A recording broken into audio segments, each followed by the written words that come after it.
Obat Hati, Renungan Harian, Jangan Kita Melupakan Sejarah, oleh George R. Knight.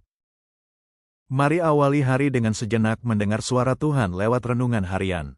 Biarlah firman-Nya menuntun langkah kita hari ini. Judul renungan hari ini, seorang pengkhotbah di luar kemauannya. Ayat renungan hari ini, 2 Timotius 4 ayat 1 dan 2. Di hadapan Allah dan Kristus Yesus yang akan menghakimi orang yang hidup dan yang mati.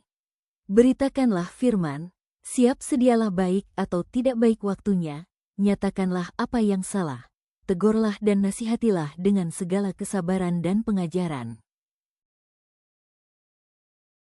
Kemarin, kita meninggalkan James White dengan kondisi masih memberontak terhadap panggilan Tuhan.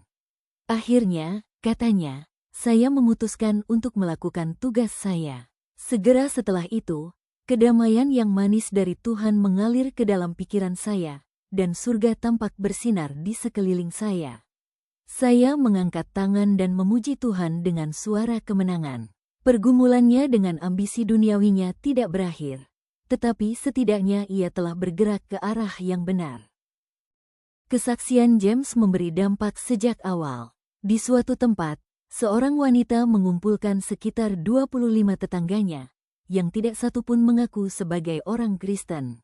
James memberikan kesaksiannya, lalu menundukkan kepala untuk berdoa.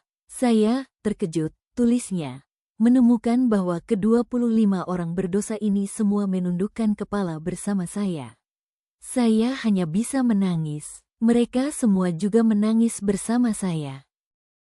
Ia meraih keberhasilan, tetapi masih terus-menerus merasa terombang-ambing antara ambisi duniawinya dan panggilan Tuhan untuk mengabarkan kedatangan Tuhan yang sudah dekat.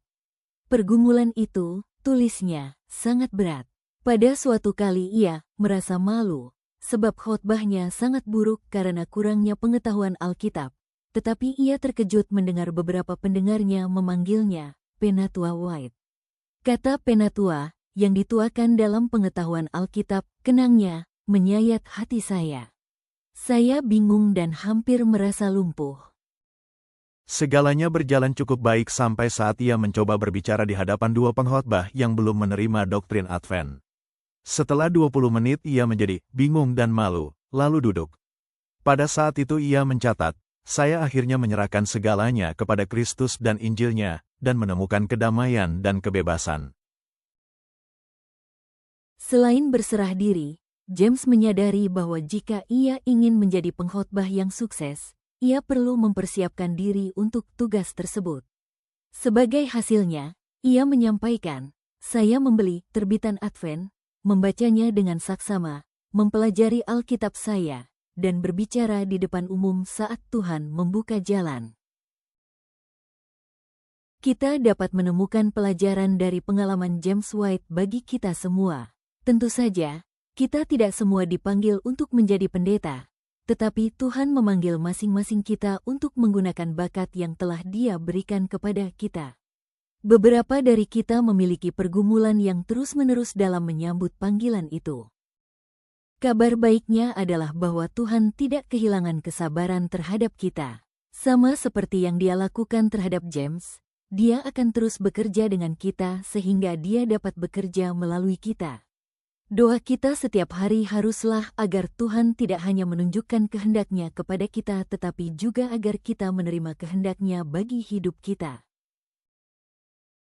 Kesimpulan renungan, panggilan Tuhan tidak selalu datang kepada orang yang paling siap, tetapi kepada orang yang mau taat dan terus dibentuk.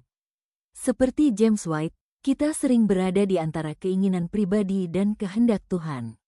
Namun Tuhan tidak menuntut kesempurnaan, Dia mencari hati yang berserah. Dalam proses jatuh bangun, Tuhan dengan sabar menuntun, mengajar, dan mempersiapkan kita, sampai hidup kita dapat dipakai untuk kemuliaan-Nya. Ketika kita menerima kehendak-Nya, damai dan kebebasan sejati akan memenuhi hidup kita. Doa hari ini, Tuhan Yesus, ajar kami untuk taat dan berserah pada kehendak-Mu. Bentuklah hidup kami dan pakailah kami bagi kemuliaan-Mu. Kami mau dipakai oleh-Mu. Dalam nama Yesus, amin.